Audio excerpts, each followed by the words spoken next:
নমস্কার বন্ধুরা, welcome to my channel Anupama ক্রিয়েশনে সবাইকে স্বাগত জানিয়ে আজকে একটি নতুন ভিডিও নিয়ে চলে এসেছি। আজকে বানাবো ঠেলাগাড়ির স্টাইলে বড়া, যেটা আমরা দেখি ঠেলাগাড়িতে ছোটো ছোটো বড়া বানায়। তো সেই বড়াটা আজকে আমি ঘরে বানাবো।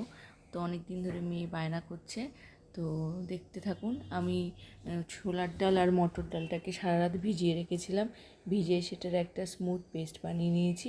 এর মধ্যে আদা কুচি, লঙ্কা কুচি, হলুদ গুঁড়ো, সঙ্গে লঙ্কা গুঁড়ো আর জিরে গুঁড়ো, আর ধনে গুঁড়ো দিয়ে এটাকে আমি ভালো করে একটু মেখে নেব।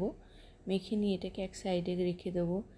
আর দিয়ে আমি পাশে আর পরিমাণ মতো নুন দেবো, যেটা আন্দাজ করেই দিতে হবে। সেটা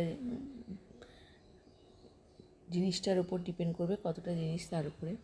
এদিকে আমি পাশে গ্যাসটা জ্বালিয়ে নিয়েছি, কড়াইয়ে তেল দিয়ে দিয়েছি।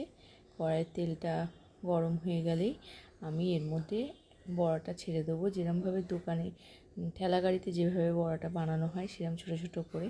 তো প্রথমে আমি একটা ছোট্ট বড়া দিয়েছি, দিয়ে ওটাকে ভেজে নেব। ভেজে ওটাকে তুলে নেব, নিয়ে ওটা আমি আগুনের কাছেই দিয়ে দিই।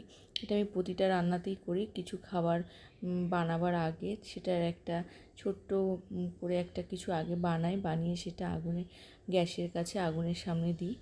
তারপরে আমি বাকি আমাদের খাবার জন্য রান্না যেটা করি, দেখুন তুলে দিয়ে দিলাম।